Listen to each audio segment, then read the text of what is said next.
दोस्तों, Asia cup के बाद अब महिला वर्ल्ड कप में भारत और पाकिस्तान के महिला टीम के बीच में हुए मुकाबले में कांटे की टक्कर देखने को मिला। और इस महामुकाबले में पहले तो टीम इंडिया के महिला बल्लेबाजों ने पाकिस्तानी गेंदबाजों की खूब धुनाई किया, लेकिन इसके बाद जब पाकिस्तान की महिला टीम बल्लेबाजी करने के लिए उतरी तो टीम इंडिया के गेंदबाजों ने अपने तूफानी गेंदबाजी से पाकिस्तान की टीम को घुटनों पर ला दिया।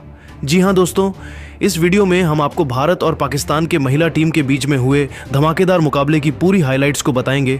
अगर आपको भी भारत और पाकिस्तान के बीच खेला गया ये महामुकाबला पसंद आया हो तो हमारे इस वीडियो को दिल से एक लाइक जरूर कीजिएगा। अब हम आपको सीधा हाइलाइट्स को दिखाते हैं। दोस्तों, सुपर संडे के दिन टीम इंडिया और पाकिस्तान के महिला टीम के बीच में श्रीलंका के ऐतिहासिक कोलंबो स्टेडियम में जबरदस्त टक्कर देखने को मिला।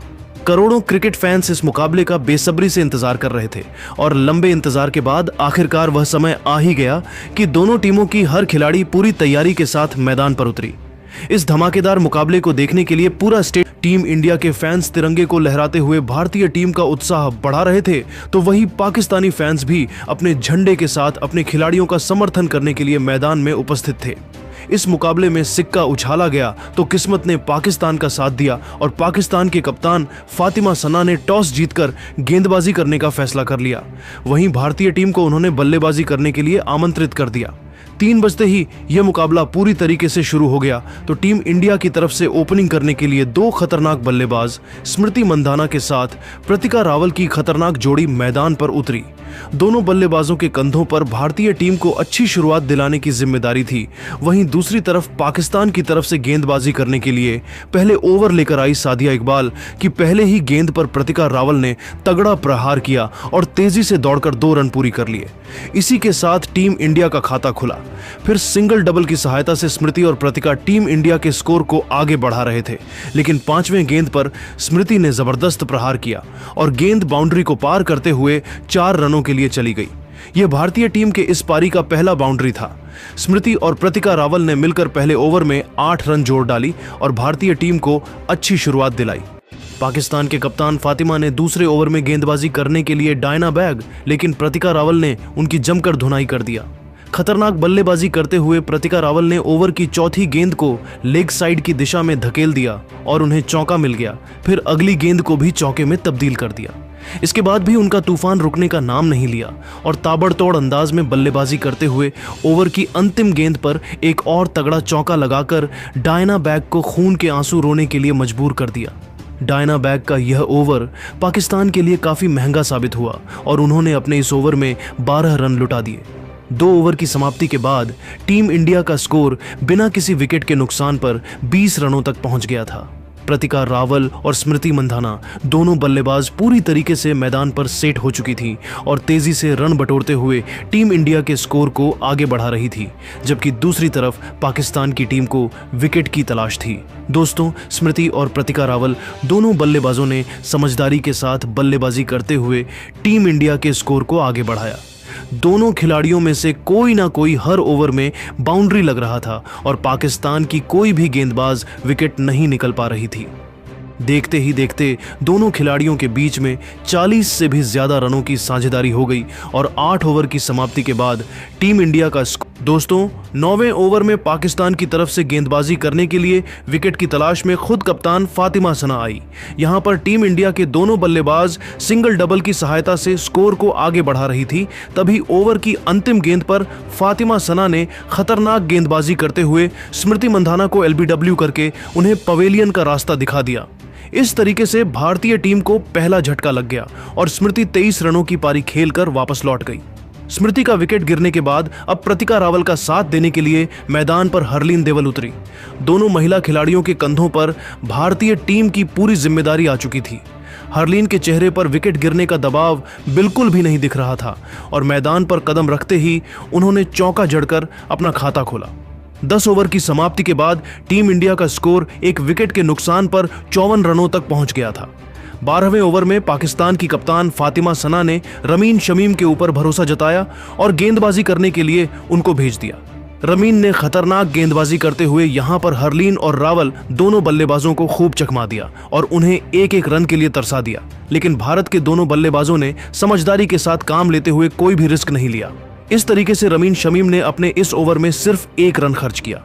अगले ओवर में सादिया इकबाल ने भी जबरदस्त गेंदबाजी करते हुए टीम इंडिया के दोनों बल्लेबाजों को पूरी तरीके से जकड़ कर रखा और उन्होंने भी सिर्फ 2 रन ही 14वें ओवर में हरलीन देवल ने अपने बल्लेबाजी करने का अंदाज बदला, जहां पर पाकिस्तान की तरफ से रमीन शमीम गेंदबाजी कर रही थी।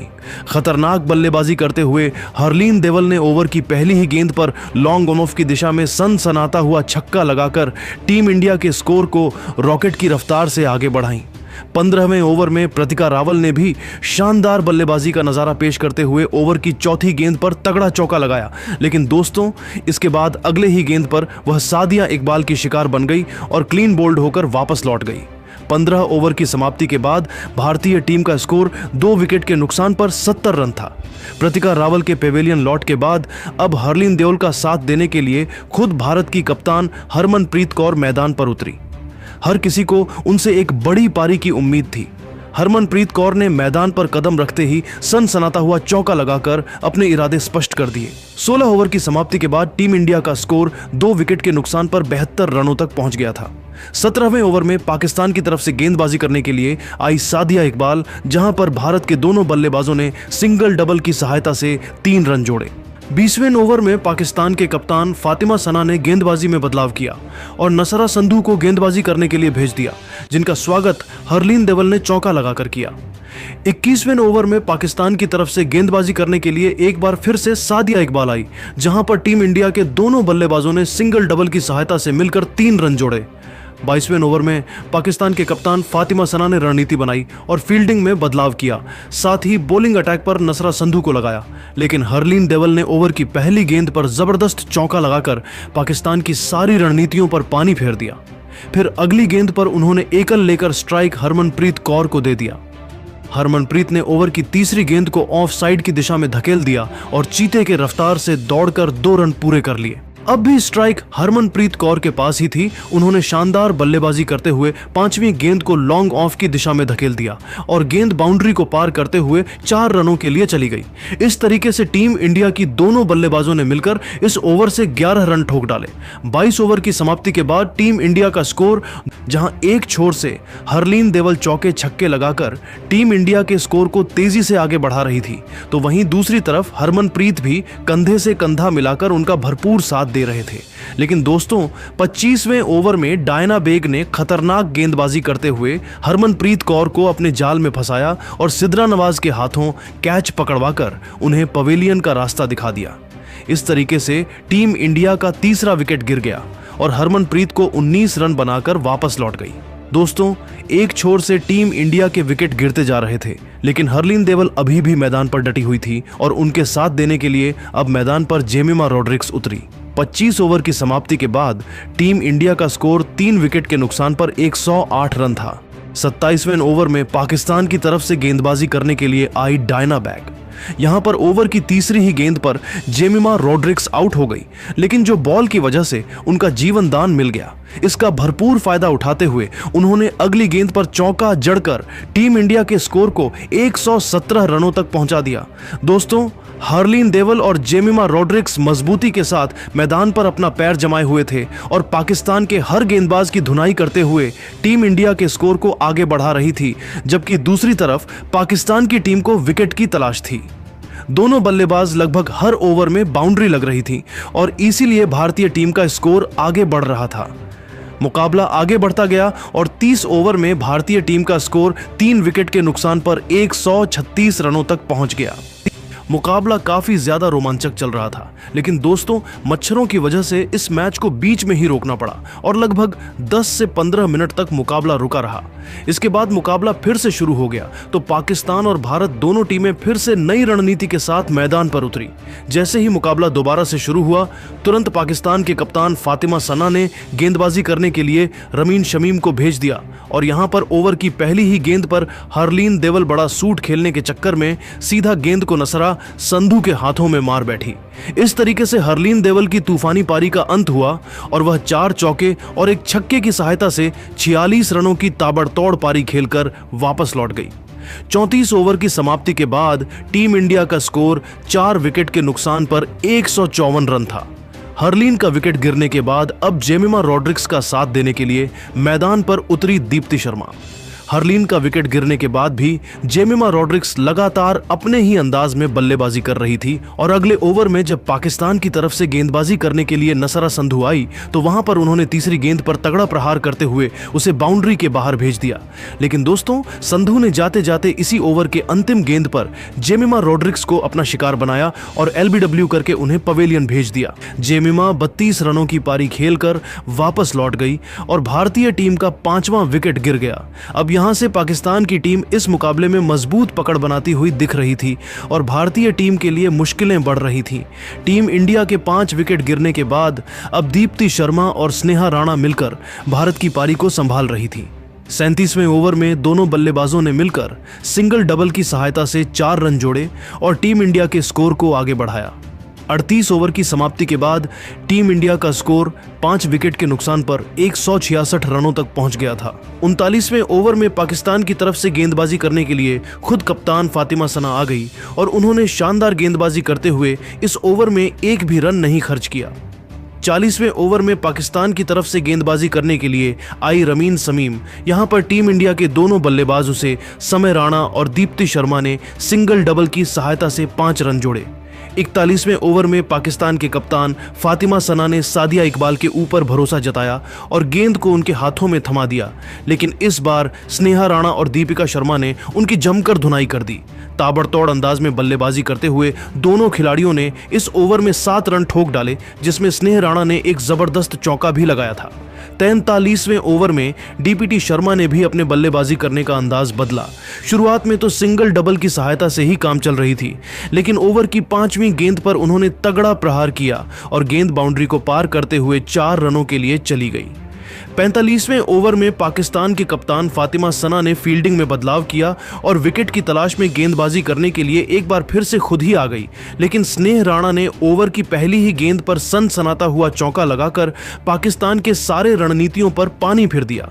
इसके बावजूद फातिमा सना हिम्मत नहीं हारी और तगड़ा पटवार करते हुए अगले ही गेंद पर स्नेहा राणा को आलिया रियाज के हाथों कैच पकड़वाकर उन्हें पवेलियन का रास्ता दिखा दिया। इस तरीके से टीम इंडिया का 6ठा विकेट गिर गया।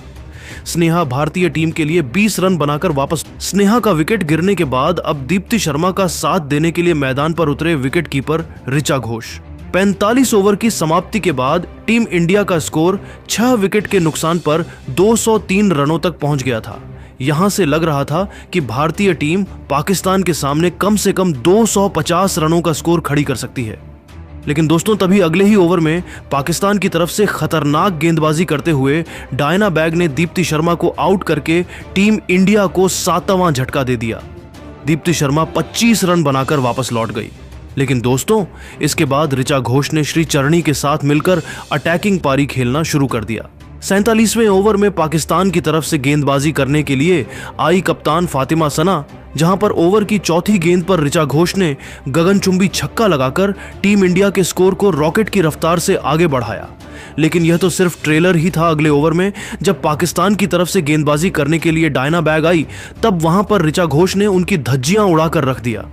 आतंक का दूसरा नाम बनते हुए ऋचा घोष ने ओवर की दूसरी गेंद पर तगड़ा चौका लगाया। इसके बाद भी उनका तूफान रुकने का नाम नहीं लिया और 5वीं गेंद पर 79 मीटर का सनसनाता लंबा छक्का लगाकर पाकिस्तान के खेमे में हड़कंप मचा दी। डायना का यह ओवर पाकिस्तान के लिए बहुत ही ज्यादा महंगा साबित हुआ और उन्होंने अपने इस ओवर में 13 रन लुटा दिए। 48 ओवर की समाप्ति के बाद टीम इंडिया का स्कोर 7 विकेट के नुकसान। अगले ओवर में श्री चरणी कैच आउट हो गई। इसके बाद क्रांति गौड़ मैदान पर बल्लेबाजी करने के लिए उतरी। मैदान पर कदम रखते हैं उन्होंने चौका जड़ दिया, फिर अगली गेंद पर सिंगल लेकर स्ट्राइक ऋचा घोष को दे दिया और स्ट्राइक पर आते ही ऋचा ने भी लेग साइड के दिशा में चौका मारकर टीम इंडिया के स्कोर को 236 रनों तक पहुंचा दिया। आखिरी ओवर में भी टीम इंडिया के बल्लेबाजों का तूफान जारी रहा, जहां पर पाकिस्तान की तरफ से गेंदबाजी कर रही थी डायना बैग। ओवर की पहली गेंद पर ऋचा ने शानदार चौका लगाया, फिर अगले 2 गेंद पर दोनों बल्लेबाजों ने सिंगल डबल लिया। चौथी गेंद पर क्रांति ने भी चौका लगाया। लेकिन अगली गेंद को वह आलिया रियाज के हाथों में मार बैठी। आखिरी ओवर में भारतीय बल्लेबाजों ने 11 रन ठोक डाले। इस तरीके से टीम इंडिया की महिला टीम ने 247 रन बनाए और पाकिस्तान को 248 रनों का पहाड़ जैसा लक्ष्य दे दिया।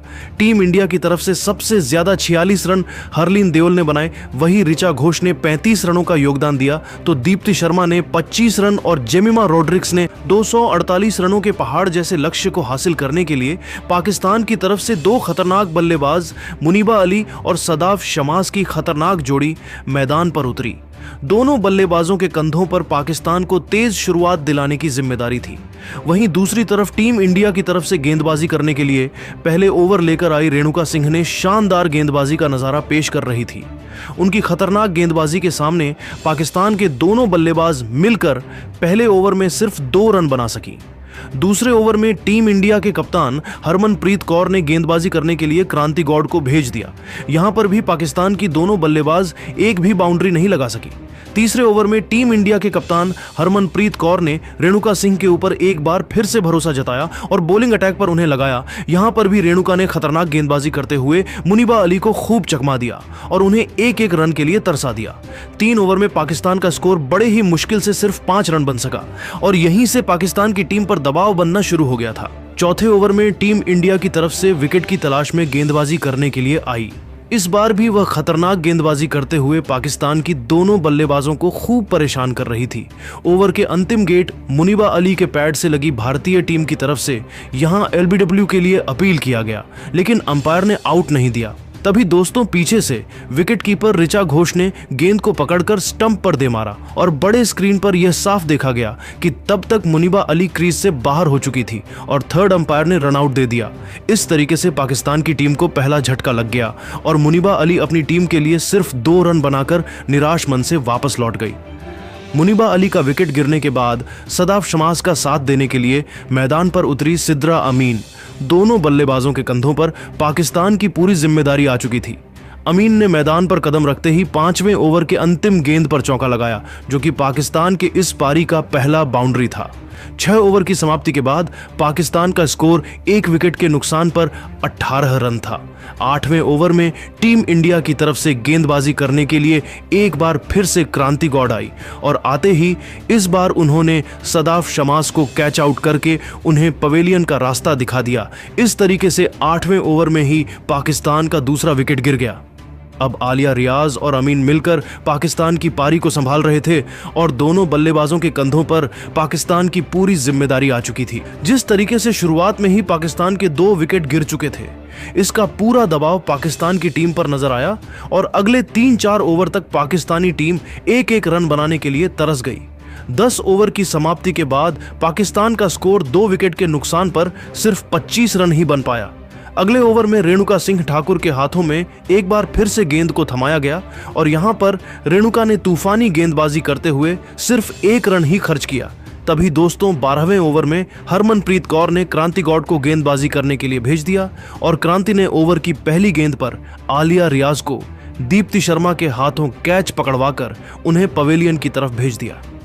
आलिया रियाज अपनी टीम के लिए सिर्फ और सिर्फ 2 रन बनाकर वापस लौट गई और पाकिस्तान का तीसरा विकेट मात्र 26 रन के स्कोर पर ही गिर गया। अब पाकिस्तान की टीम इस मुकाबले में फंसती हुई दिखाई दे रही थी। आलिया रियाज का विकेट गिरने के बाद अब अमीन का साथ देने के लिए मैदान पर उतरी नतालिया परवेज। यहां से पाकिस्तान को इस मुकाबले में बने रहने के लिए एक बड़ी साझेदारी की जरूरत थी। दोनों बल्लेबाजों ने संभाल कर बल्लेबाजी करते हुए सिंगल डबल की सहायता से पाकिस्तान के स्कोर को आगे बढ़ने का प्रयास किया। 16वें ओवर में टीम इंडिया की तरफ से गेंदबाजी करने के लिए आई स्नेहा राणा, जिनका स्वागत नतालिया परवेज ने तीसरी गेंद पर चौका लगाकर किया। उसके बाद अंतिम गेंद पर एक और जबरदस्त चौका मारकर पाकिस्तान के स्कोर को 18वें ओवर में अमीन ने लेग साइड की दिशा में एक गगनचुंबी छक्का लगाकर पाकिस्तान के स्कोर को रॉकेट की रफ्तार से आगे बढ़ने का प्रयास किया। फिर 19वें ओवर में भी उन्होंने एक तगड़ा चौका लगाया, जहां पर टीम इंडिया की तरफ से गेंदबाजी कर रही थी श्रीचरणी। 20 ओवर की समाप्ति के बाद पाकिस्तान का स्कोर 3 विकेट के नुकसान पर 57 रन था। नतालिया परवेज और सिद्रा अमीन दोनों बल्लेबाज पूरी तरीके से मैदान पर सेट हो चुकी थीं और धीरे धीरे अपने टीम के स्कोर को आगे बढ़ा रही थी। 22वें ओवर में टीम इंडिया की कप्तान हरमनप्रीत कौर ने दीप्ति शर्मा के हाथों में गेंद को थमा दिया, लेकिन नतालिया परवेज ने उनकी जमकर धुनाई कर दी। आतंक का दूसरा नाम बनते हुए नतालिया ने ओवर की पहली ही गेंद को लॉन्ग ऑफ की दिशा में धकेल दिया और गेंद बाउंड्री को पार करते हुए 4 रनों के लिए चली गई। फिर अगले गेंद को भी उन्होंने चौके में तब्दील कर दिया। इसके बाद सिंगल डबल की सहायता से नतालिया और अमीन ने मिलकर दीप्ति शर्मा के इस ओवर से 11 रन ठोक डाले और पाकिस्तान के स्कूल को 69 रनों तक पहुंचा दिया। अगले ओवर में अमीन ने एक और चौका लगाया। मुकाबला आगे बढ़ता गया। नतालिया परवेज और अमीन दोनों बल्लेबाज मैदान पर डटी रही। दोनों खिलाड़ियों ने जबरदस्त साझेदारी करते हुए पाकिस्तान के स्कोर को 95 रनों तक पहुंचा दिया। वहीं अमीन धीरे धीरे अपने अर्धशतक की तरफ बढ़ रही थी। लेकिन 28वें ओवर में पाकिस्तान की टीम को एक और बड़ा झटका लग जाता है, जहां पर गेंदबाजी करने के लिए क्रांति गौड़ आती है। उन्होंने आते ही ओवर की पहली गेंद पर सेट बल्लेबाज नतालिया परवेज को अपने जाल में फंसाया। गेंद उनके बल्ले से लगाकर हवा में उछली और राधा यादव ने आसानी से कैच पकड़ लिया। इस तरीके से क्रांति ने इस साझेदारी को तोड़कर टीम इंडिया की जबरदस्त वापसी करा दी। नतालिया परवेज अपनी टीम के लिए 33 रन बनाकर वापस लौट गई, लेकिन अमीन अभी भी मैदान पर डटी हुई थी और उनके साथ देने के लिए उतरी खुद पाकिस्तान के कप्तान फातिमा सना। इस ओवर की समाप्ति के बाद पाकिस्तान का स्कोर 4 विकेट के नुकसान पर 101 रन था, जबकि अमीन को अपना अर्धशतक पूरा करने के लिए सिर्फ 2 रनों की जरूरत थी। 31वें ओवर में टीम इंडिया की तरफ से गेंदबाजी करने के लिए आई दीप्ति शर्मा और उन्होंने पाकिस्तान के कप्तान फातिमा सना को स्मृति मंधाना के हाथों कैच पकड़वाकर पाकिस्तान की टीम को 5वां झटका दे दिया। फातिमा सना सिर्फ 2 रन बनाकर वापस लौट गई। दोस्तों, एक छोर से पाकिस्तान के विकेट गिरते जा रहे थे, लेकिन अमीन अभी भी मैदान पर डटी हुई थी और उनके साथ देने के लिए अब सिद्रा नवाज मैदान पर उतरी। अब अगर यहां से पाकिस्तान के एक भी विकेट गिरते तो मुकाबला पूरी तरीके से टीम इंडिया के पक्ष में हो जाता। नवाज और अमीन दोनों बल्लेबाजों ने पाकिस्तान की पारी को संभालने का पूरा प्रयास किया। समझदारी के साथ बल्लेबाजी करते हुए दोनों खिलाड़ियों ने पाकिस्तान के स्कोर को आगे बढ़ाया। कभी वह सिंगल डबल लेते तो कभी मौका देखकर चौका भी लगाते। देखते ही देखते अमीन ने अपना अर्धशतक भी पूरा कर लिया और उन्होंने बल्ले को हवा में लहराकर इस मोमेंट का सेलिब्रेशन किया। 37वें ओवर में टीम इंडिया की तरफ से गेंदबाजी करने के लिए आई श्री चरणी उनके सामने स्ट्राइक पर मौजूद थे। अमीन ओवर की दूसरी गेंद पर ही उन्होंने चौका लगा दिया। इसके बाद अंतिम वेद को ऑफ साइड की दिशा में धकेल दिया और वहां भी उन्हें चौका मिल गया। 37 ओवर की समाप्ति के बाद पाकिस्तान का स्कोर 5 विकेट के नुकसान पर 141 रनों तक पहुंच गया था और यहां से पाकिस्तान को जीत के लिए 107 रनों की जरूरत थी। लेकिन दोस्तों, अगले ओवर में टीम इंडिया के कप्तान हरमनप्रीत कौर ने रणनीति बनाई और बॉलिंग अटैक पर स्नेहा राणा को लगा दिया। स्नेहा ने खतरनाक गेंदबाजी करते हुए पाकिस्तान की दोनों बल्लेबाजों को खूब चकमा दिया और उन्हें एक एक रन के लिए तरसा दिया। सिद्रा, अमीन और नवाज संभल कर बल्लेबाजी करते हुए अपना विकेट बचाने में लगी हुई थी, लेकिन अंतिम गेंद को वह सीधा स्नेहा राणा के हाथों में मर बैठी। इस तरीके से टीम इंडिया को छठी सफल। अब दोस्तों, यह मुकाबला पूरी तरीके से भारतीय टीम के पक्ष में हो चुका था। अगले ही ओवर में दीप्ति शर्मा ने नए बल्लेबाज रमन शमीम को क्लीन बोल्ड कर दिया और पाकिस्तान का 7वां विकेट गिर गया। लेकिन दोस्तों, सिद्रा अमीन अभी भी मैदान पर बैठी हुई थी और उनके साथ देने के लिए डायना बैग मैदान पर उतरी। तभी दोस्तों, 40वें ओवर में स्नेहा राणा ने पाकिस्तान की टीम को सबसे बड़ा झटका दे दिया और वहां पर पाकिस्तान के एकमात्र उम्मीद सिद्रा अमीन को अपना शिकार बनाया। अमीन ने बड़ा शॉट खेलने का प्रयास किया और हरमनप्रीत कौर ने आसानी से कैच लपक लिया। इस तरीके से सिद्रा अमीन की तूफानी पारी का अंत हुआ और वह 81 रनों की जबरदस्त पारी खेलकर वापस लौट गई। 40 ओवर की समाप्ति के बाद पाकिस्तान का स्कोर 8 विकेट के नुकसान पर 150 रन था और यहां से अब टीम इंडिया की जीत पक्की हो चुकी। यहां से पाकिस्तान की पारी को डायना बैग और नसरा सिंधु मिलकर संभाल रही थी। 41वें ओवर में टीम इंडिया की तरफ से गेंदबाजी करने के लिए आई दीप्ति शर्मा की पहली ही गेंद पर डायना ने लेग साइड की दिशा में तगड़ा चौका लगाया। फिर अगले ओवर में पाकिस्तान की दोनों बल्लेबाजों ने सिंगल की सहायता से 3 रन जोड़ लिए, जहां पर गेंदबाजी कर रहे थे स्नेहा राणा। तभी दोस्तों, 43वें ओवर में टीम इंडिया के कप्तान हरमनप्रीत कौर ने गेंदबाजी करने के लिए दीप्ति शर्मा को भेज दिया और दीप्ति ने आते ही ओवर की दूसरी गेंद पर डायना बैग को अपना शिकार बनाया। डायना मिसअंडरस्टैंडिंग के चक्कर में रन आउट हो गई। फिर बल्लेबाजी करने के लिए उतरी सादिया इकबाल, लेकिन वह भी दीप्ति शर्मा की तूफानी गेंदबाजी के सामने मैदान पर नहीं टिक सकी और गेंद को सीधा स्मृति मंधाना के हाथों में मार बैठी। इस तरीके से पाकिस्तान की पूरी टीम 159 रन बनाकर ढेर हो गई और भारतीय टीम ने इस मुकाबले को 88 रनों के बड़े अंतर से जीत लिया। टीम इंडिया की जीत के बाद पूरी टीम खुशी से झूम उठी, वहीं पाकिस्तान के खेमे में मातम छा गया। टीम इंडिया के जीत की असली हीरो रही क्रांति गौड़, जिन्होंने गेंदबाजी करते हुए 3 विकेट झटका। तो दोस्तों, देखा आपने कैसे भारतीय महिला टीम ने जबरदस्त प्रदर्शन करते हुए पाकिस्तान को रौंदकर ऐतिहासिक जीत हासिल कर लिया है। लेकिन दोस्तों, अब आपको क्या लगता है, इस बार महिला वर्ल्ड कप की ट्रॉफी कौन सी टीम जीतेगी? नीचे कमेंट करके बताइए और ऐसी रोमांचक हाइलाइट्स के लिए हमारे चैनल को सब्सक्राइब करना बिल्कुल भी मत भूलिए। धन्यवाद।